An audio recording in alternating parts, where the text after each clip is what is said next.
That day, Yoon-ji was adopted by a man, so she said goodbye to the people she loved at the orphanage and left with him. Yoon-ji looked at everyone with tears streaming down her face because she truly couldn't bear to leave them. In the end, she still had to let go and go to her new family. But Yoon-ji truly didn't know that she was the illegitimate daughter of Mr. Song. On the way, Mr. Song informed his wife about this, but she didn't care at all, as she was busy preparing for the fashion show. At the party that day, the girls were especially drawn to a man with an extraordinary aura. One girl tried to raise her glass as a signal, and Yoon-ji responded, which made her very pleased. But when she turned around, he was already gone. At the very moment Yoon-ji passed by Yoon-ji, his eyes were fixed on her and never left. When the adoptive father introduced Yoon-ji to his wife, she greeted politely, but the wife showed clear disgust toward Yoon-ji and ignored her to continue entertaining guests. Just like that, Yoon-ji was left alone, but still innocently put food into her mouth. Suddenly, she noticed that the man kept staring at her, but Yoon-ji didn't know that the reason Yoon-ji kept looking at her was because she looked exactly like his unforgettable first love. However, that girl had disappeared without saying goodbye, leaving Yoon-ji unable to forget her. On the first day Yoon-ji came to her new home, her adoptive mother deliberately reminded her that since she had been adopted, she must behave politely. She even criticized Yoon-ji's countryside-style clothes for embarrassing the family. Yoon-ji, being simple-minded, could only listen to those harsh words without daring to say anything. Not only that, Mrs. Song deliberately told the maid to take a break so that all the housework would be left to Yoon-ji, while she and her daughter went out shopping. At that time, a friend of Mr. An curiously asked Mrs. Song whether she already knew the truth about Yoon-ji's background. Of course not, because Mr. An wanted to keep peace in the family, so he only told his wife that Yoon-ji was the daughter of a close friend, without revealing that she was his own flesh and blood. When Yoon-ji entered the room and saw the closet filled with beautiful clothes, she couldn't hide her excitement, because as a child raised in an orphanage, she had never dared to dream of such things. After finishing the cleaning, Yoon-ji finally went to take a bath. Then she went outside to brush her teeth, unaware that footsteps were approaching her. Yi-ban, Mrs. Song's son, came in with the intention of taking advantage of Yoon-ji. As soon as she saw him, she screamed in fear and splashed water on his face. After that, Yoon-ji quickly drove him out. Being rejected so directly made Yi-ban furious. A womanizer by nature, he often brought girls home to sleep with. To please his girlfriend, Yi-ban even let her take his mother's clothes without saying a word. When Mrs. Song returned and saw the room turned upside down, she was extremely angry. Her daughter misunderstood that Yoon-ji was the one who caused all the trouble, so she rushed into Yoon-ji's room and searched through her bag to check. Yoon-ji immediately denied it was her doing and told In-ha to leave. But In-ha refused to go and insulted her, calling her an uneducated thief. Hearing herself being humiliated, Yoon-ji got angry and slapped In-ha. That girl did not tolerate it and hit Yoon-ji back. The two got into a fight, forcing the adoptive mother to rush in, pull Yoon-ji away, slap her face to defend her own daughter, and throw more insults at her. In this house, no one stood up for Yoon-ji, so she could only endure their bullying in silence. However, since the two of them studied in the same class, In-ha kept spreading bad rumors about her to classmates. That girl is an orphan. My family felt sorry for her, so we took her in, but she turned out to be a thief. After hearing that, everyone whispered and gossiped about Yoon-ji. No matter how many mouths she faced, she couldn't clear her name. At that time, In-ha even told her specifically to wait for their father at the gate at 6 p.m. Meanwhile, Yi-ban's girlfriend was taking her friends to pick clothes at his mother's shop. Suddenly, Mrs. Song saw a girl wearing her missing jacket and froze, realizing who the real culprit was. After school, the father intentionally came to pick up both daughters, but mean-spirited In-ha lied, making him think Yoon-ji had already gone home, so he didn't pick her up. Yoon-ji, unaware of being deceived, stayed at school waiting for her father. But no matter how long she waited, no one came, leaving Yoon-ji on the verge of tears in deep sorrow. At that time, the whole family was still sitting together, and In-ha remained indifferent when she saw that Yoon-ji had not yet come home. Both she and her mother joined in, falsely accusing Yoon-ji of stealing clothes. Yi-ban also sided with them and framed Yoon-ji, even though he was the real culprit. Eventually, Yoon-ji returned home, shivering from the cold. When asked why she was late, Yoon-ji didn't expose In-ha but took all the blame herself. That night, Yoon-ji fell ill after waiting for hours in the freezing weather. Later, Yoon-ji successfully passed her university entrance exam. That day, she went alone to a nightclub to find her best friend after hearing that she was working there. As soon as they met, the two couldn't hide their joy and warmly embraced each other. When Yoon-ji saw Yoon-ji, he was so stunned that he couldn't even blink. His friend noticed that Yoon-ji seemed very interested in her, so he immediately went over to strike up a conversation. He invited Yoon-ji to come over and have a drink, but she refused right away. So the friend gave up and went back to tell Yoon-ji, "She's not interested, you should pick another girl." Just as Yoon-ji was about to leave in disappointment, he saw a man grabbing Yoon-ji in the middle of the club.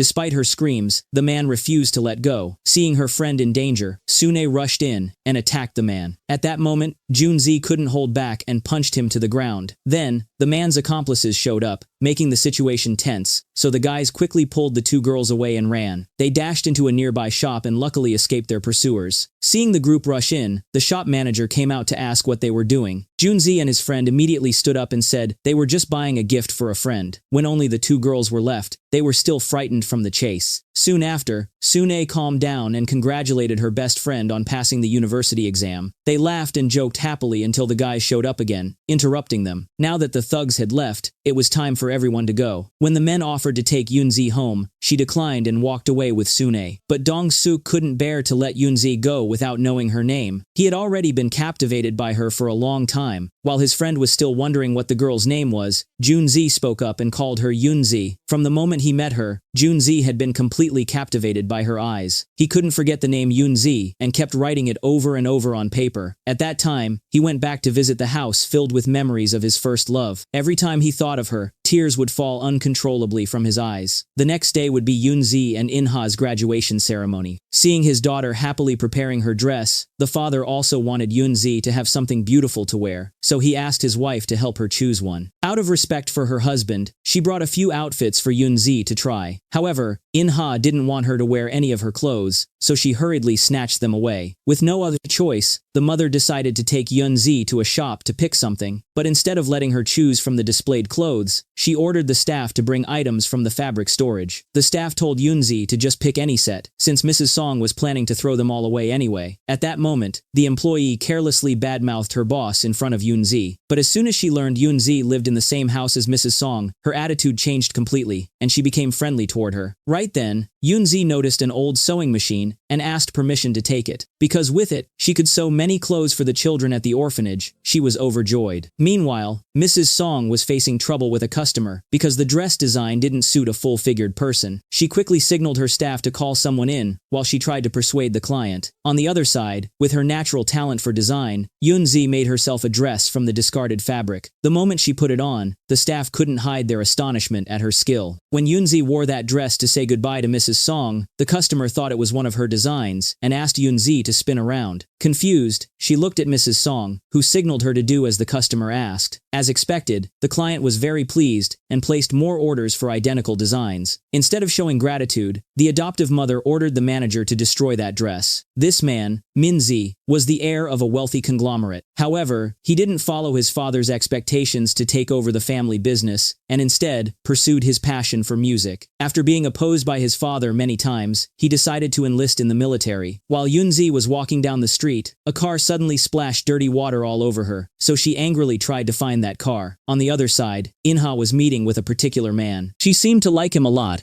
but Minzi appeared quite indifferent. This time, their father had arranged a meeting with his two daughters, but Inha kept ignoring him and told Minzi that Yunzi was just a thief, unworthy of being part of their family. When they arrived at the car, they saw Yunzi already waiting, intending to demand compensation. She angrily questioned the driver for being careless while driving in such a narrow area. Seeing her grumbling, the man smiled with amusement because he had recognized her. At that moment, Minzi took off his sunglasses and asked if Yunzi recognized him. When she clearly saw his face, she remembered that he was the man who had saved her at the nightclub. The two happily chatted with each other, making Inha furious but unable to interrupt. Since it had been a long time since they last met, Yunzi curiously asked about the other guy. Minzi told her that Junzi often lived abroad and only occasionally returned to Seoul during holidays. After parking the car, Minzi quickly got out to open the door for Yunzi, completely ignoring Inha, who was behind him. He even asked her to hand him the coat, then put it over Yunzi's shoulders so she wouldn't get cold. When they entered the elevator, Minzi didn't go with them to the restaurant but instead said goodbye to Yunzi. Seeing him treat her coldly while showing concern for Yunzi, Inha was so furious that she screamed inside the elevator. Right after that, she warned Yunzi, "I don't care how you two met, but I'll make sure you never get him. Minzi will never care about an orphan like you." At dinner that night, the father gave Inha a gift to congratulate her on her graduation. He didn't forget to give one to Yunzi as well, which made her feel awkward. Although she hesitated to accept such a valuable present, out of respect for her adoptive father's kindness, she reluctantly accepted it and felt deeply grateful. Meanwhile, another girl was practicing hard to sing at the bar. At first, her superior was dissatisfied and told her to sing another song. When the music started, the girl immersed herself in the melody, but her superior still wasn't pleased. left. The manager then called Sune to talk privately and showed bad intentions toward her. He wanted Sune to start working as a dancer, and even touched her inappropriately, making her terrified and run away. Carrying her anger and humiliation, Sune walked and cried. Remembering her friend Yunzi, she immediately called to confide in her. While Yunzi was away, her adoptive mother, displeased with the gift her husband had given, took it away and warned Yunzi not to associate with people who worked at nightclubs, saying it would bring shame to the family. She even said she would keep the watch because if anyone saw a poor girl like Yunzi wearing it, they would think she had stolen it. Not only that, she ordered Yunzi to work at the store, since she didn't want to pay her tuition fees. After the mother left, Yunzi finally raised her head to wipe away her tears of sorrow. Meanwhile, Inha and her mother were scheming to drive Yunzi out of the house. To please her daughter, Mrs. Song even bought Inha a new car. When Yunzi finished school, she saw Minzi waiting outside. Curious, she asked why he was there. He said he came to retrieve his coat, which confused Yunzi because Mrs. Song had already told her it would be returned to him. At that moment, she also gave him back the notebook that had fallen from his coat. However, her good intention was misunderstood. Minzi thought she had stolen it. He even called her a thief, just as Inha once did, wounding Yunzi deeply and making her run away in tears. Only then did Minzi realize he had gone too far, but he didn't chase after her to apologize. When he rolled down the car window, he suddenly saw a reflection and ran off in a hurry. A group of men immediately chased after him, determined to catch him. After a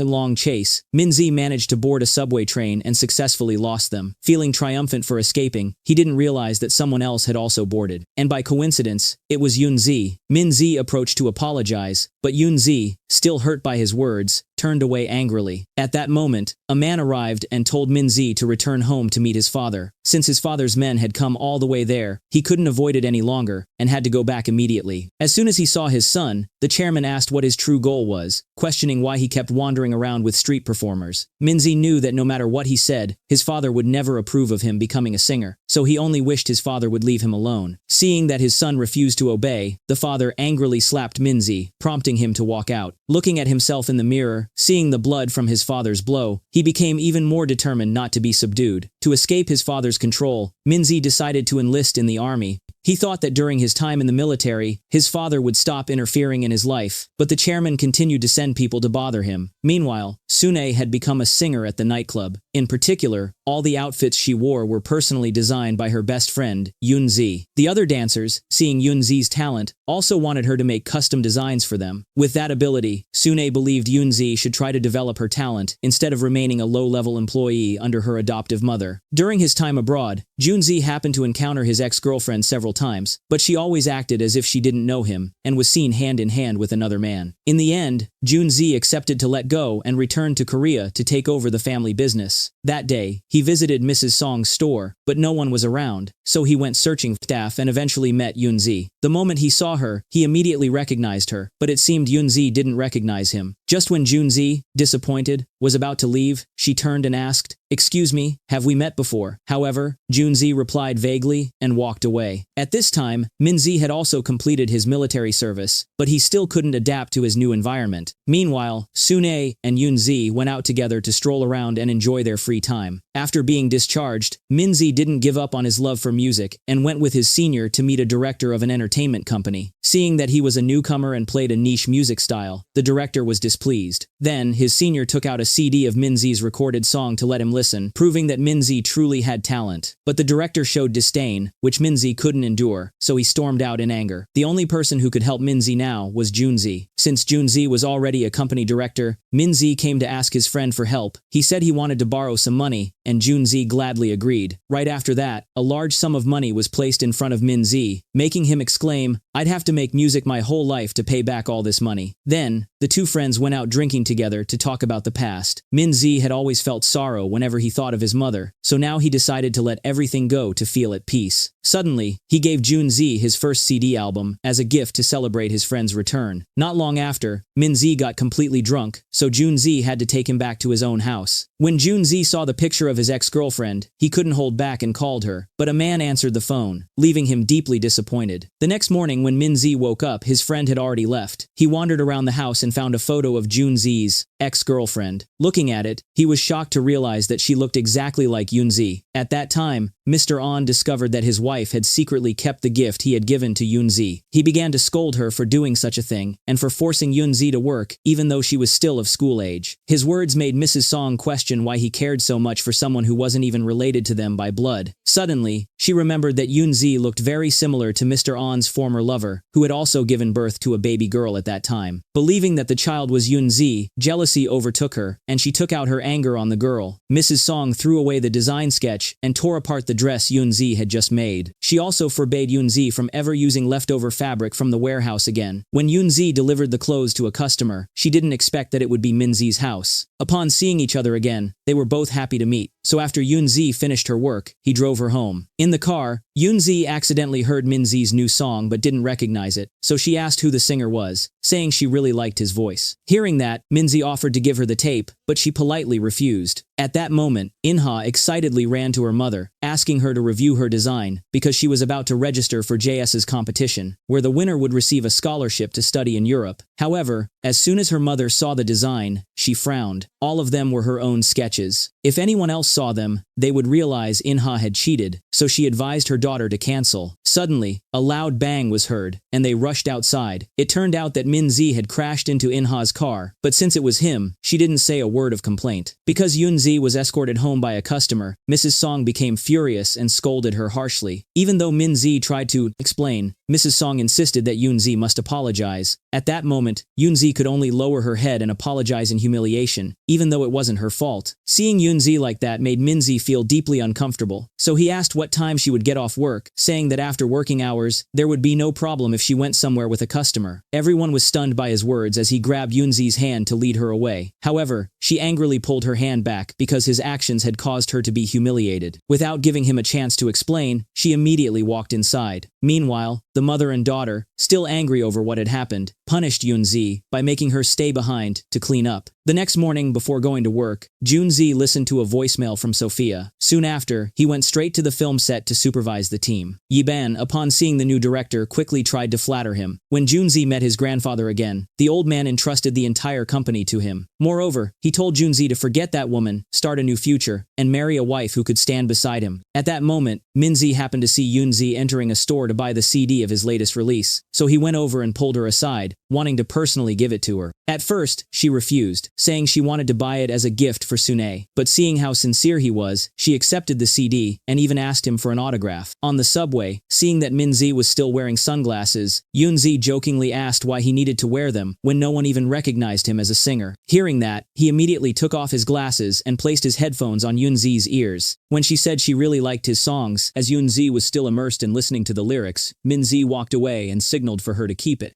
Later, when Yunzi arrived at the office, she saw Yiban getting close to a woman. When he noticed her, he told the woman to leave and asked why Yunzi was there. It turned out she had come to collect a list of models on behalf of Mrs. Song. However, as soon as he sat near her, he began flirting, which made Yunzi immediately get up and leave. At that time, Mrs. Song went to meet Junzi as a business partner. When she saw that he was still young, yet already running a large company, she was quite surprised. But soon after, the two proceeded to sign the contract. Meanwhile, Yunzi became anxious when she discovered that her design sketchbook was missing. She hurried to ask the manager, but the woman said she hadn't seen it either. When Yunzi went to the bar to see her best friend, a group of drunk men started causing trouble and demanded that Sune leave the stage immediately. Although the staff tried to stop them, the men aggressively approached Sune, frightening her so much that she burst into tears right on the spot. Yunzi quickly ran up and held her friend in her arms to comfort her. The other co-workers also stepped in to drive the men away. That night, Yiban secretly sneaked into Yunzi's room, but when he lifted the blanket, she wasn't there. At that moment, Mrs. Song, filled with suspicion, asked her husband who Yunzi's father really was, but he tried to brush it off by saying she didn't even know that friend. Hearing her husband deny it like that, Mrs. Song decided not to ask any further. Meanwhile, the two friends were sleeping together after a long time apart since leaving the orphanage. Yunzi took out the CD with the singer's autograph and gave it to Sune. On the other side, Mr. Kang asked Mr. An to bring Minzi back to work at the company, because every time he talked to his son, he couldn't control his temper and ended up hitting him. The chairman knew well that Minzi's passion for music came from his mother, but he didn't want his son to follow that path. He wanted him to return and take over the family business. When he saw his son singing on TV, he was so furious that he smashed the television with a stick. That day was also Minzi's first public performance, and it turned out to be a huge success, drawing a lot of attention from the media. At that time, the assistant brought the contestants' design submissions to the director. One particular design caught his attention, and he was told it was created by Mrs. Song's daughter. Junzi thought it was Yunzi's work because he had seen her drawing it at the store before, so he allowed that design to advance to the next round. When Inha received the news, she happily ran to tell her mother. But Mrs. Song wasn't surprised at all, as she had already anticipated it. That was because Mrs. Song herself had stolen the main heroine's design and replaced the name with Inha's. After that, the shameless mother and daughter even demanded that Yunzi personally sew that very dress. With no other choice, Yunzi had to obey her adoptive mother's order. At the meeting for designers who advanced to the next round, Yunzi deliberately attended to see if Yunzi was there. When he didn't see her, he wondered why she was so late, unaware that she was still being exploited, working tirelessly, stitching every seam to bring glory to someone else. On the day of the fashion show featuring those designs, each designer appeared one by one with their model. When it was Inha's turn to go on stage, Junzi was stunned to realize that it wasn't Yunzi. He immediately left the event, knowing that something fraudulent had occurred. But as the director, he wasn't willing to let the matter slide, and went to look for Yunzi himself. At that time, Yunzi was still in the shop, unaware that Yiban was there too. Suddenly, she received a call from Minzi. He was on his way to pick her up for dinner, and told her to wait for him at the store. As she turned around and saw Yiban, Yunzi panicked and screamed in fear, but he remained calm, pretending nothing was wrong, and told her to make him a cup of coffee. Meanwhile, Minzi was already waiting outside the shop, while Yunzi was trapped inside with Yiban. He smiled and said, "Relax, just think of me as your brother. And when I leave, don't forget to turn off the lights and lock the door." After saying that, Yunzi placed the keys down and prepared to leave, but Yiban suddenly grabbed her and pinned her against the wall. Outside, Minzi grew impatient after waiting too long, while inside, Yunzi struggled desperately to escape Yiban's grasp. She hit him and quickly ran down the stairs, but he still refused to let her go. Minzi waited for too long and decided to go inside, just as Yunzi came running out in a panic. The moment Yiban saw Minzi, he immediately fled, so Minzi chased after him. However, Yiban ran too fast and managed to escape, leaving Minzi helplessly watching him disappear. Minzi returned, holding a torn piece of Yunzi's clothing in his hand, while she was still crying in fear. Outside, Junzi had just arrived and noticed his friend's familiar car. When he entered, he saw Minzi sitting beside Yunzi in such a situation, which led him to misunderstand. He immediately turned and left. Even though Minzi ran after him to explain, Junzi refused to believe him and asked if that was the kind of behavior expected from a rock star. Seeing that his friend didn't trust him, Minzi lost his temper and hit Junzi. The two men, consumed with anger, began fighting, forcing Yunzi to rush in and separate them. After clearing up the misunderstanding, Yunzi changed into another shirt and called both of them to join her. The three sat together, drinking and cursing Yiban for being a despicable man. On the way home, Minzi drove Yunzi, who kept feeling nauseous. Seeing her like that, he quickly pulled the car over so she could step out. While she was outside, he took the chance to call a contact to ask where Yiban usually went. Then Minzi immediately drove there and told Yunzi to wait for him outside. At that time, Mrs. Song and her son's sister were still enjoying a relaxing moment because Inha had just won first place in the competition. She was so happy that she wanted to host a party and invite her friends to celebrate. When Inha called to share the news with Minzi, he had accidentally left his phone in the car, so Yunzi was the one who answered. The moment Inha realized it was Yunzi on the other end, she exploded in anger and demanded to know where they were. Yunzi calmly replied that she was standing in front of the hotel, but before she could finish her sentence, Inha hung up the phone. Driven mad by jealousy, she imagined they were being intimate and insisted that her mother immediately throw Yunzi out of the house. Meanwhile, Minzi had arrived at Yiban's hotel room. The moment Yiban saw him, he panicked and tried to shut the door, but it was too late. Yiban lay trembling on the bed, unable to understand how Minzi had found him. Minzi tried to remain calm as he sat down and told him to come out and talk. As Yiban crawled up from the bed, he was kicked to the floor. Minzi then kicked him several more times. Yiban tried to fight back, but before he could react, he received another hard punch. Minzi stepped forward to teach him a lesson, then left the hotel together with Yunzi. Unfortunately, as soon as they walked out the door, they were surrounded by fans and photographed by reporters. The news spread rapidly across the media, enraging Mr. Kang, who immediately ordered his men to bring Minzi back home. Not long after, Inha was summoned to the director's office. The moment she saw him, she quickly recognized that he was the man she had met at her mother's party. Inha became cheerful upon seeing Junzi again, but he didn't remember her at all. He even asked if the dress design was truly her own work. Upon hearing his question, Inha became flustered and admitted that she had only consulted her mother for advice. After getting his answer, Junzi invited her to leave, as he had nothing more to ask. Mrs. Song's precious son returned home with bruises and cuts all over his face. When his mother asked what had happened, he lied, saying he had been meeting with clients. But once she realized he had stayed out overnight again, she sighed in disappointment. Suddenly, she received a phone call confirming that Yunzi was indeed her husband's illegitimate daughter. Meanwhile, Minzi Sr. was worried after seeing the hotel scandal in the news, but Minzi reassured him that things were not as the media had portrayed. Minzi confidently stepped onto the stage, even though the audience reacted harshly below. At that time, his father and subordinates broke into his house. Seeing the empty cans and bottles on the table, the chairman was shocked that his son had abandoned a life of wealth to live like this. That night, Mrs. Song unleashed all her hatred and anger on the innocent Yunzi. Without caring whether Yunzi had truly stayed out overnight or not, she screamed at her, accusing her of tainting the family's honor and insulting her as an uneducated orphan. After enduring for so long, Yunzi finally felt exhausted. She said, "I'll make sure to repay everything you've done for me all this time. I'm truly grateful to Mr. An, so please tell him that when he returns." Hearing Yunzi mention the husband who had deceived her for years, Mrs. Song burst into rage and lashed out at her in fury. But Yunzi wasn't weak. She stared back at her defiantly. Only then did Mrs. Song stop and storm out in anger. After packing her things and leaving the house, Yunzi went to the nightclub, but heard that Sune no longer worked there due to a conflict with the manager. Upon hearing this, she immediately went to a friend's home and was heartbroken to see Sune's miserable state after being harassed by the manager. Yunzi embraced her tightly, comforting and consoling her. After everything that had happened, Junzi lost all respect for Mrs. Song's store. So when his assistant brought in their latest designs, he immediately told her to take them out. He then personally called the store to look for Yunzi, only to hear that she had already quit. When the father returned from a business trip and learned that Yunzi had moved out, he angrily confronted his wife. But Mrs. Song showed no sign of backing down and instead revealed her husband's secret. After hearing her words, Mr. An could only remain silent before his wife. However, he still couldn't bring himself to abandon Yunzi, so he went out to search for her. By coincidence, he ran into Sune on the way, and she personally led him to Yunzi's place. When Mr. An met his daughter again, he still carried deep guilt for not being able to care for her. Yet, he chose not to reveal their true relationship, and instead quietly showed his concern for her. Before saying goodbye, he gave Yunzi some money to cover her living expenses, along with a promise that he would make sure she could study and live well, and that he would send her money every month. On the way back, he kept glancing at her through the rearview mirror, so he didn't notice the truck ahead, causing a tragic accident. The next day was the day of Mr. An's funeral. From his family to Minzi's and Yunzi's families, everyone was present. The one who cried the most in grief was her, even though she had no idea that the man lying there was her biological father. When Mrs. Song discovered that the illegitimate child had also come to the funeral, she burst into rage, running up to hit and beat her in front of everyone. "You wretch! If it weren't for you, he wouldn't have died. It's all your fault." At that moment, Yunzi could only stand still and endure her curses, because she was in even greater pain than anyone else. When everyone had left, Yunzi remained seated in the church, sobbing through her tears. Then, the one who came and offered her his shoulder was Minzi. While he and his colleague were editing the recording, a group of strangers suddenly broke in, smashing everything and beating both of them. Meanwhile, Junzi finally managed to meet Yunzi. Knowing that she was talented, he wanted to recruit her into his company. However, Yunzi still needed time to think. He even offered to take her home, but she refused. When Sune returned to work, her position had already been replaced by someone else, leaving her confused. Looking toward her coworkers, they revealed that the management had changed the staff. After hearing that, Sune still proceeded to do her makeup, but she was never called to go on stage. On her way back, Yunzi accidentally saw Minzi standing on a bridge, looking dejected. As she approached, she was shocked to see his face covered in bruises. Not wanting Yunzi to worry, Minzi hurriedly walked away, but after a few steps, he couldn't help himself and turned back to embrace and kiss her. Yunzi was startled and quickly stepped back, looking at him with a puzzled expression. But Minzi didn't say a single word and just turned around to leave. Coincidentally, this scene was witnessed entirely by Sune. Sometime later, In-ha also returned to the country after studying abroad. Meanwhile, director Junzi went to a small tailor shop to have a suit made. It seemed he was a regular customer there, so his conversation with the owner was quite friendly. Junzi knew the owner was also a talented man and had invited him to join his company several times, but he always refused. Next, he went to find another person to invite to the company. When that person arrived at JS, he was delighted to see an old friend again. The two hugged each other joyfully at their datus reunion. The director then called Jaebong and Dong-hee in. Especially, Yunzi was also there. as he introduced her as the new designer. The two men would be responsible for bringing her designs to the market. Each person took turns introducing themselves and getting acquainted with Yoon-ji. At the same time, Mrs. Song was bringing her daughter In-ha to meet the director. When the three met again, they were all surprised. Yoon-ji, feeling uneasy, quickly bowed her head, not daring to look directly at Mrs. Song. While Mrs. Song was wondering why this girl was here, Junzi introduced them as the new market research team. Meanwhile, Min-ji finally agreed to return and meet his father. However, he didn't beg for forgiveness, but spoke frankly, "No matter what you do, I will never give up." As soon as he finished speaking, he immediately walked out, while his father hadn't even reacted yet. It was then that the father realized the men he had hired were the ones who had beaten his son, even though he had never given such an order. While Mrs. Song was selecting new models for her collection, she accidentally called out Yoon-ji's name out of habit, asking her to take the models for measurements. Only after saying the name did she realize she had misspoken. She even felt unwilling when she saw Yoon-ji being invited to work at JS. At the same time, today was also Yoon-ji's first day at work, so Sune personally prepared her clothes and even gave her money for lunch. When Yoon-ji had just arrived at the company gate, she was suddenly splashed by a car passing by, and the person in the car was none other than In-ha. When coworkers wondered whether the new designer had just returned from studying abroad, In-ha immediately said that Yoon-ji was merely a maid at Mrs. Song's shop. Meanwhile, Yoon-ji and her new colleagues were working together on their first project. As soon as Yoon-ji completed her design, the skilled craftsman easily created a product identical to her drawing.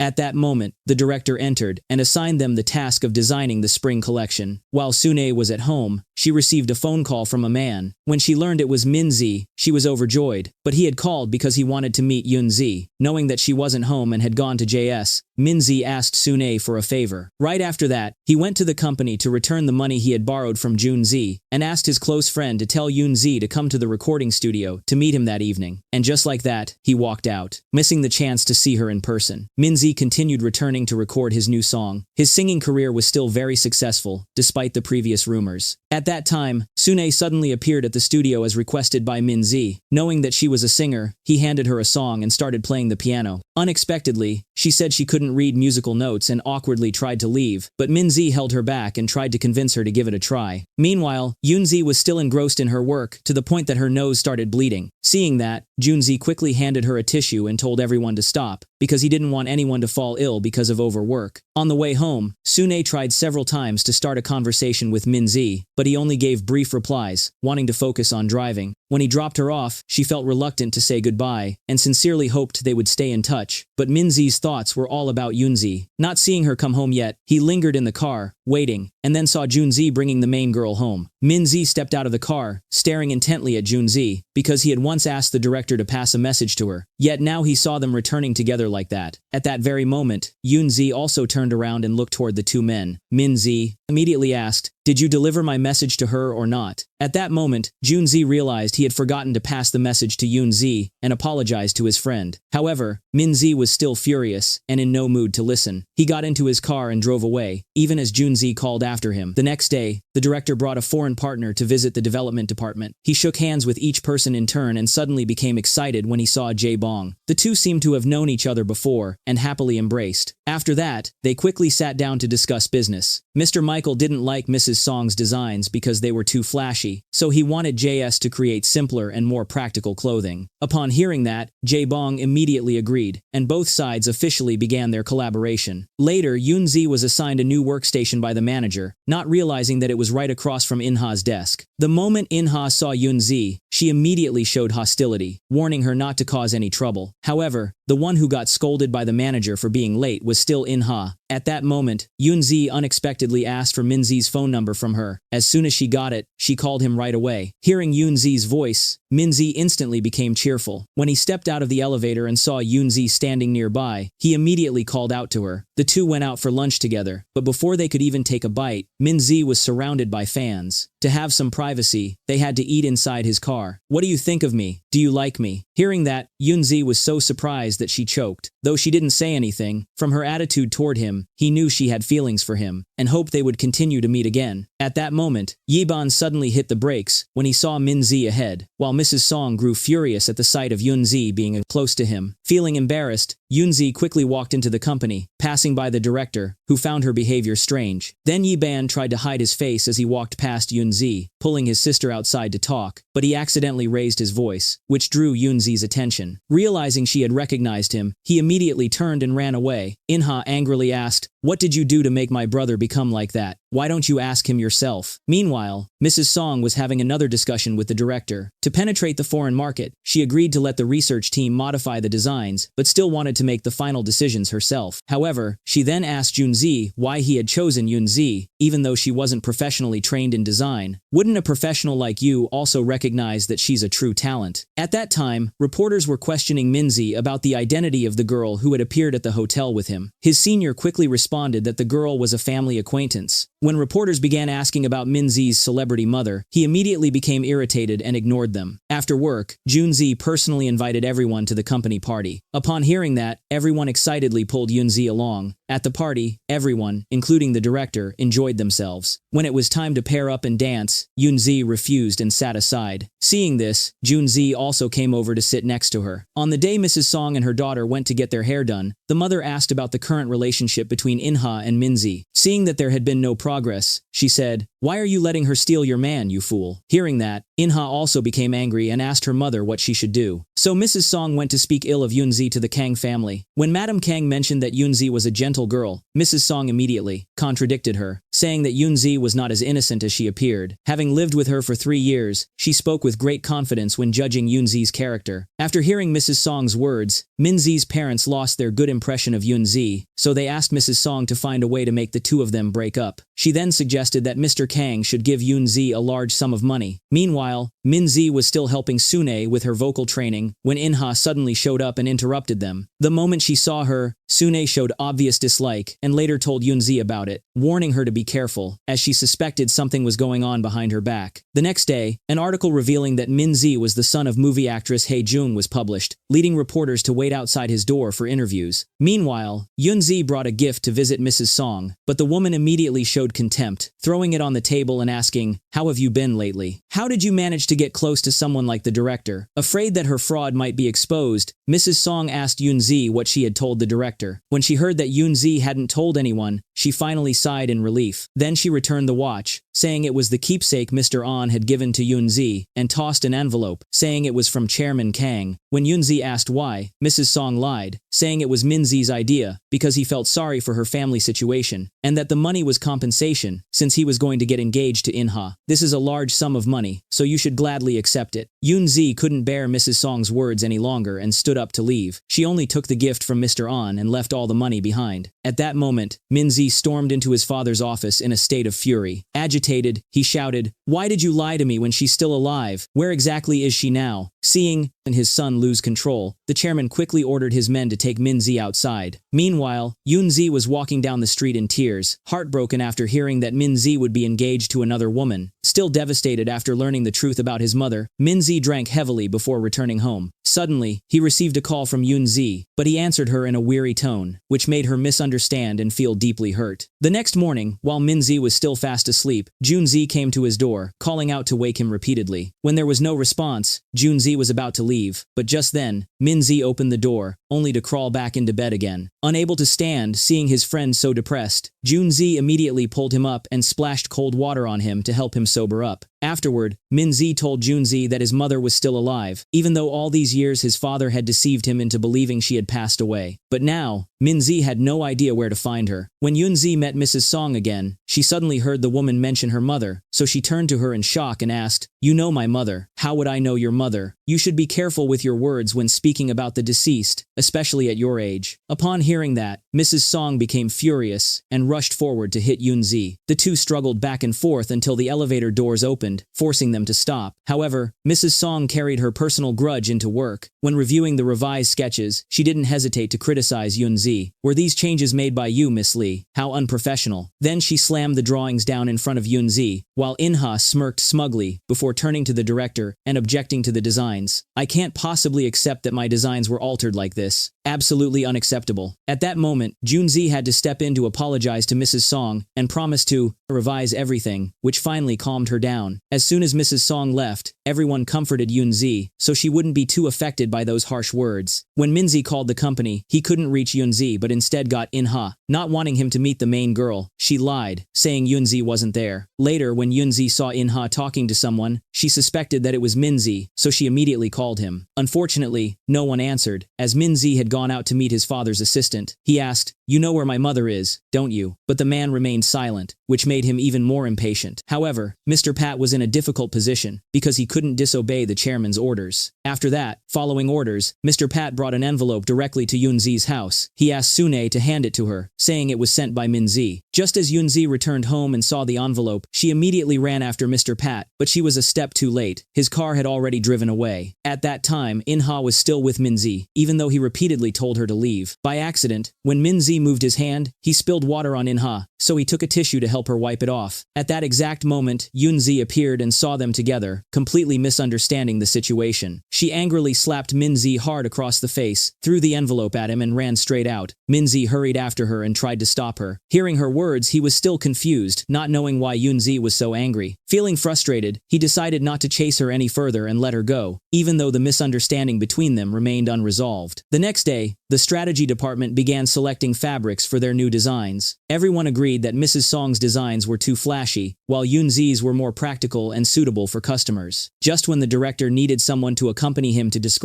Milan, he wanted to invite Jae-bong, but Jae-bong declined and instead recommended Yunzi. During lunch, Junzi asked her if she already had a passport because he had decided to take her with him to Milan. That evening, Mrs. Song suddenly asked In-ha what she thought of the director. She spoke highly of him, saying that his background was in no way inferior to Minzi's. But In-ha thought that Junzi was rather cold, while she preferred someone warm like Minzi. "When has he ever been warm to you?" In-ha replied. "One day, he definitely will be." That same evening, Yunzi prepared her luggage for the trip to Milan. Junzi had even prepared her passport in advance, which made Suni admire her deeply, as she was the first person from the orphanage to travel abroad. Before Junzi departed, he still thought about Sophia, so he tried calling her, but the only sound he heard was the automated message tone. Minzi hadn't paid attention to the envelope until his senior happened to pick it up. At that moment, he was shocked after realizing something, so he hurried to find Yunzi. However, when he arrived at the company, he saw her desk completely empty. She had already left on a business trip with Junzi. By then, she had set foot in beautiful Italy and attended a fashion show with the director. Meanwhile, Minzi was still in deep sorrow. Because of her, he couldn't concentrate on singing, which made his senior worried and asked if he was feeling unwell. However, Minzi ignored the question and asked for permission to go somewhere. After the fashion show ended, Yunzi gained a lot of new experience. The two said goodbye and went to their own rooms, but Yunzi couldn't fall asleep, as her mind was filled with thoughts of Minzi. On the other side, Junzi also couldn't sleep, as happy memories with Sophia kept returning to him. To see Yunzi again, Minzi immediately flew to Italy to find her. The next day, Junzi continued to take Yunzi along so she could learn new things. He let her attend a meeting with the partners, and suddenly, a man entered and said something to Junzi. He then invited Yunzi to go outside with that man. After being styled by the hands of professional designers, Yunzi had a completely new appearance that surprised even Junzi, because she looked so beautiful. At that time, Minzi had already landed in Milan and was on his way to find her, while Yunzi was still dining with the partners. When Junzi stopped the car in front of the hotel, he couldn't bring himself to wake her because she was sleeping soundly. When she finally woke up, she walked into the hotel with him, unaware that Minzi had been waiting there for her all along. As soon as they saw each other, both were stunned. Then, Junzi stepped forward to greet his friend, while Yunzi wanted to go upstairs to her room. Right after she finished speaking, Minzi held her back, and Yunzi, overwhelmed with emotion, asked, "Why did you treat me like that? Do you have any idea how much I missed you? I'm sorry, I was wrong." With that, he immediately pulled her into his arms. When only the two of them were left in the room, Minzi couldn't hold back and embraced Yunzi tightly. "From now on, I will never do anything that hurts you again." The two of them slept in each other's arms the entire night. When Yunzi woke up, she saw only a note that said, "I will love you forever," left behind by the male lead. She rushed out to the balcony, but he had already gotten into a taxi and left. Because Minzi had an important performance, he had to return quickly. As he ran inside, he was surrounded by fans, and had to rely on security to get through safely. Eventually, Minzi stepped onto the stage amid the excited cheers of his fans, a clear sign of how much he was loved by the audience. When Yoonzi returned to the company, everyone's attitude toward her was cold. They all believed she had no real talent, and only depended on the director, so they were jealous of her. However, she still had 2 colleagues who remained loyal, so she gave them practical gifts related to sewing work. At the same time, Junzi's uncle tried to use negative rumors circulating in the company as an excuse to pressure him into giving up his position as heir to his cousin. Upon hearing this, Junzi immediately refused, confident that he could bring success to JS. Even though his uncle intentionally tried to make things difficult, he refused to back down. During a short break, Minzi called Yoonzi, speaking sweetly. "I'm going crazy missing you. Can you come to me now?" Hearing those words, Yoonzi couldn't bear to refuse, and promised to meet him after work. Meanwhile, Mrs. Song went to see the director to review the revenue figures. He showed her the detailed financial report of JS, explaining that if profits were divided, she would receive around $100,000. After seeing the latest results, he decided to keep the designs Yoonzi had once shown her. Immediately, Mrs. Song went to look at those dresses. Although she wasn't pleased that they were designed by Yoonzi, she couldn't deny that they were beautiful. Mrs. Song then found an excuse to have Yoonzi transferred to her store, claiming she was too busy to visit the company often. Later, Yoonzi went to ask her manager for permission to leave early, but out of jealousy, the manager refused and made her stay. At the same time, Inha also asked to leave early to attend Minzi's concert. Suddenly, she heard Yiban mention that the news reported Minzi had been to Italy, and they assumed he had a girlfriend in Milan, the same place Yoonzi had just returned from. Furious upon realizing they were dating, Inha screamed in anger. She even tricked Minzi's senior to snatch the last available ticket to the concert. When Yoonzi arrived at the venue, the security guards didn't allow her to enter. On stage, Minzi kept glancing down into the crowd, searching for her, but she was nowhere to be seen, because Yoonzi was still waiting outside, holding on to a small hope of seeing him. People gradually left the venue one by one, but she still couldn't find Minzi, as he had exited through the back door to avoid the fans. Suddenly, a man approached Sune, handed her a business card, and called Minzi to follow him. It was the former director, who, upon seeing Minzi's success, wanted to use information about his mother to force him into a business collaboration. The moment Minzi heard this, he intended to refuse, but the man became enraged and hit him. Already under the influence of alcohol, Minzi angrily fought back. He pinned the man down and demanded, "Where is my mother?" Seeing the situation escalate, a woman nearby quickly called for help. They dragged Minzi to a secluded place and beat him mercilessly. Just then, a group of people appeared, attacked his assailants, and rescued him. Seeing Mr. Pat among them, Minzi, still clinging to hope, asked, "Do you know where my mother is?" But the only response he got was Mr. Pat's silence. Meanwhile, the poor Yoonzi was still waiting for Minzi outside. She suddenly noticed that his car was still there, but he was nowhere to be found, so she planned to leave him a message. At that moment, he returned and embraced her tightly from behind. When she touched his face, she was shocked to feel blood, realizing that Minzi was injured. Panicking, Yoonzi quickly wiped the blood off his face, her expression full of worry, while he could only hold her tighter, borrowing her warmth to ease his exhaustion. That day, all the employees gathered to welcome the chairman of JS. Soon after, a board meeting was held. The uncle claimed that the company's severe decline in revenue was due to the poor management of the current leader, Junzi. Junzi then stood up and stated that the 3-year revenue drop was the result of releasing low-quality products and selling imported brands without proper utilization. He explained that the purpose of establishing the strategy department was to pull JS out of its current difficulties and turn it into an internationally recognized brand. Meanwhile, Minzi received a call from Mr. Pat. When he finally learned where his mother was, tears fell from his eyes. Meanwhile, Yoonzi went to the store as Mrs. Song had originally requested. Although Mrs. Song acted polite, she didn't forget to make a few sarcastic remarks, and even abused her authority by ordering Yoonzi to fetch coffee for her. Suddenly, the manager introduced a new director named Jun Young to everyone. The moment Junzi walked in and saw him, the smile on his face instantly disappeared. The two had long been rivals for the position of successor and were far from being on good terms. After the meeting, Junzi was dismissed from his position, so he told everyone, "This will be my new office." At that moment, Sophia suddenly appeared at the company. Because her appearance was strikingly similar to Yoonzi's, Inha mistook her for Yoonzi. She called out Yoonzi's name, but Sophia coldly walked past as if she didn't know her. Finding it strange, Inha quickly followed her and learned that she was a friend of the director. When Sophia entered the office, Junzi was stunned by her sudden appearance. Seeing her about to smoke, he instinctively stepped forward to light her cigarette and asked why she had come. It turned out that she wanted him to provide information on the 5 best designers in Korea for her article. Junzi asked, "Is that all?" She replied, I also wanted to see you. Sophia then became more affectionate, asking Junzi to take her back to her hotel, but he only wanted to keep his distance from her. At that moment, Minzi was visiting his mother together with Mr. Pat. Seeing the words, mental hospital, he couldn't help but feel sorrowful, realizing that his mother had been bucket, he say, living there all this time. The doctor led Minzi to stop in front of a room. Looking inside, he saw his mother's back as she stared out the window. Overwhelmed with emotion, he called out, "Mother." She turned around and asked, "Who are you?" He replied, "It's me, Mom, Minzi." But the woman showed indifference upon hearing that name, as if she had never known it. Minzi, deeply moved, stepped forward, touched her face, and burst into tears. His mentally ill mother was still haunted by the beatings and torment she once suffered, which had driven her into despair and led to her being confined in this place. Seeing his mother's pitiful state, Minzi only wanted to take her out of there, but she resisted because she didn't recognize him and only wanted to see her own son. He cried silently in front of his mother, wanting to take her away, but everyone came in to restrain him, even as he screamed in anguish. Meanwhile, In-ha still believed that the person she had seen earlier in the morning was Yunzi, so she ran home to ask her mother. However, her mother confirmed that Yunzi had been there the entire time and had never dressed flamboyantly or worn sunglasses as In-ha had described. When Yunzi finished her work and asked for permission to leave, her employer handed over all the cleaning tasks to her and leisurely walked away. As a result, Yunzi had to stay behind alone, cleaning up and enduring the mistreatment in silence. On the other hand, Minzi, in despair, drank heavily until he was completely drunk. While walking down the street, he accidentally bumped into a man, leading to a fight. On the other side, Junzi also couldn't control himself and went to the hotel to find Sophia. She came out to open the door while still wearing her nightgown. Junzi only came to deliver the list she needed, but Sophia wanted him to stay and have a drink with her. Seeing that Junzi kept refusing, she finally stepped aside and opened the door, inviting him to leave. Before going, Junzi kept looking at Sophia, with the eyes of someone who had once loved her deeply. The director's office that once belonged to Junzi now belonged to Jun Young. Upon acquiring it, he smiled smugly. Very quickly, Jun Young organized a meeting to announce the news to everyone. When Yunzi returned to the company, she was shocked to learn that Junzi had been dismissed. At that time, Sune was calling to reach the former producer listed on the business card. The person on the other end asked her to come to a place for a meeting. Sune quickly arrived at the company to meet him. At first, the man showed no interest in her, but when Sune mentioned Minzi's name, his attitude changed, and he called someone to prepare for her. She was given a completely new look and trained by the director to become a solo singer. Meanwhile, Sophia came to meet Mrs. Song for a magazine interview. The moment she saw Sophia, Mrs. Song thought it was Yunzi in disguise, so Sophia had to show her business card to prove her identity. After that, the two quickly proceeded with the interview and the magazine photo shoot. At the same time, Chairman Kang was furious that Mr. Pat had taken Minzi to see his mother. The chairman asked, "What did she say?" And Mr. Pat replied, "She just sat there silently." Still uneasy, the chairman ordered people to keep an eye on Minzi. Thus, as soon as he left the house, he was stopped by tall, strong bodyguards. Sune was later taken by the director to meet influential figures in the upper class. Unexpectedly, one of them was director Jun Young from JS, and Yiban was there as well. Trang Soo introduced Sune to them, hoping to gain favor from JS. That same night, Sophia suddenly went to Junzi's room. She was drunk, walking unsteadily. Worried, Minzi approached to help her, but she pushed him away and asked, "Are you worried about me? How funny. Don't tell me you still love me." Before he could respond, Sophia suddenly kissed Junzi. He didn't resist the kiss, but passionately responded to it. When Sophia had fallen asleep, he gently approached the bed, stroked her soft hair, even placed a kiss on her cheek, and left the room for her to rest. The next morning, he was awakened by the sound of his phone ringing. On the other end of the line was Sophia. She said, "Forget what happened last night, because it will never happen again." Mrs. Song suspected Sophia might be Yunzi's twin sister, so she asked whether Yunzi had any siblings adopted abroad. Yunzi, puzzled, said no, and asked why she was asking such a thing. Upon hearing the answer, Mrs. Song simply said it was nothing. Because Minzi was confined at home, his manager and fans came looking for him. At that moment, Chairman Kang went in alone to see his son. Seeing him lying quietly in a corner in despair, he gently tried to talk to him. Minzi immediately turned away and said, "I have nothing to say." His father replied that he understood how he felt, that everything he had done was for his own good. Chairman Kang could only say, "One day, you'll understand me." After that, he arranged for Minzi to move abroad and specifically instructed that Yunzi must not find out. At that time, rumors spread within the company that the new female employee was hired only because she resembled the director's ex-girlfriend. The new director began to make things difficult for Junzi's strategy team. He carefully reviewed each person's resume and showed dissatisfaction, especially with Yunzi, since she majored in Korean literature and had not yet graduated. At that moment, Junzi entered the room, and only then did the new director drop the matter. there. Junzi angrily asked Junyoung, "Why are you investigating my employees like this?" He replied, "I need to ensure the best personnel for the company," and didn't forget to mock Junzi, saying he only hired Yunzi because she resembled his ex-girlfriend. Hearing that, Junzi became furious, shoved Junyoung against the glass wall, and warned him to watch his mouth and never touch his strategy team again. When he met Yunzi afterward, he told her not to worry about what had just happened. When Sune stepped in for her audition, everyone commented that her singing was terrible. They couldn't understand how she had managed to sing in a nightclub for 4 years with such a voice, assuming she must have given something up to get the job. While Yunzi was walking down the street, she was suddenly grabbed and forced into a car by a group of people, leaving her terrified. They didn't hold back, and warned her to stay in her place or face the consequences. After threatening her not to get involved with Minzi again, they stopped the car and threw her out on the roadside. Yunzi walked along, crying the entire way. When she met Mrs. Song again, she still managed to stay calm and continue working. Yunzi suggested changing to a new hat that would better suit the model, but Mrs. Song didn't like it and scolded her harshly each time. She even called Yunzi aside to reprimand her in private. Whenever Mrs. Song noticed Yiban behaving strangely in the presence of the main girl, she asked her son what had happened between them. Of course, Yiban kept the secret and didn't tell his mother anything. During the time Minzi was confined, he couldn't contact anyone, not even Yunzi, so he became very anxious. Suddenly, loud noises erupted outside. He rushed out to see fans and his manager pushing past the guards to get inside. Taking advantage of the chaos, Minzi quickly opened the door, letting the female fans overwhelm the security while he slipped away. When the chairman heard the news, he immediately sent people to bring Minzi's mother away, fearing that Minzi would try to find her. Very soon, they had already taken her before he could arrive. As the car sped past, Minzi caught only a brief glimpse of his mother. Filled with hope, he hurried to find her, but all he saw was an empty room. In such moments, he didn't know who else to turn to but Junzi. His close friend tried to comfort him. "Don't worry too much. When I'm stressed like this, it's really good to have you by my side. I think Yunzi would be better at this than me." No, because if Yunzi finds out, she'll be even more hurt than I am. Yet the next day he couldn't hold back and called Yunzi. In-ha, who was beside her, tried to keep the call on so she could eavesdrop. Hearing her lover's voice, Minzi said he missed her very much. They couldn't wait any longer to see each other, so they agreed to meet that night. After that, Yunzi went to Mrs. Song's store, while In-ha asked her mother to make sure Yunzi couldn't leave. Meanwhile, Junzi couldn't reach Sophia, so he asked security to break the lock and enter her room. Inside, everything was a mess, and there was an unfinished bottle of sleeping pills. Sophia had fainted in the bathtub. Seeing this, Junzi hurriedly carried her out and warmed up a cup of milk. He gently helped her sit up and fed it to her. Moved by his tenderness, Sophia couldn't hold back her tears and cried in his arms. Mrs. Song, however, found an excuse to keep Yunzi from leaving, so she couldn't make it to the appointment. Meanwhile, Minzi kept waiting in the studio for his lover to arrive. The kind manager promised to help Yunzi finish her work, so she was delighted and immediately ran to meet Minzi. At that time, he was still being bothered by In-ha and wanted to make things clear with her. Minzi knew that their families had been close since childhood and that he understood the feelings In-ha had for him. So he said, "I don't want a beautiful girl like you to suffer because of me." In-ha replied, "Then just don't make me suffer, that's all." In-ha, "I'm sorry, please go home." Upon hearing that, she became so emotional that she burst into tears. When her love was rejected, In-ha clung tightly to Minzi and said she hated Yunzi for taking away both her father and the man she loved. At that moment, Yunzi appeared, which made In-ha furious, and she slapped Yunzi across the face. Shocked, Minzi immediately stepped forward to protect Yunzi. Unable to bear the sight of him shielding another woman, In-ha angrily stormed off. Meanwhile, he no longer wanted to hide anything from Yunzi, so he revealed the truth about his mother. Upon hearing it, Yunzi wished she could meet her just once. Then Minzi suddenly said, "I think I'm really weak for always complaining about everything while you've had even harder problems." Hearing his pessimistic words, Yunzi gently replied, "That's not true. I just hope that when I'm by your side, I can comfort you." Seeing Yunzi's gentle face before him, he couldn't hold back and passionately kissed her. After spending moments of happiness together, they said goodbye and wished each other good night. Unfortunately, those moments were witnessed by the bodyguards. They were about to attack Yunzi, but had to stop when Sune appeared. Meanwhile, Junzi was still diligently helping his ex-girlfriend send a manuscript to the publishing office. He did all the work for Sophia while she just stood and watched. During the meeting, when Junzi was trying to discuss strategy with everyone, Junyoung kept interrupting and disrupting things over and over. Later, he met Yiban, as the two planned to collaborate on launching their own brand. Yiban, full of confidence, assured him that everything would go smoothly. At the same time, Junzi still held hope of reconciling with Sophia. He frequently sent her voice messages, but never received a single reply. That day, Yiban excitedly told his mother that he would be the one to organize the first joint performance between her and JS. Meanwhile, In-ha entered the warehouse and continued to hurl insults at Yunzi. She chose to stay silent to avoid unnecessary trouble.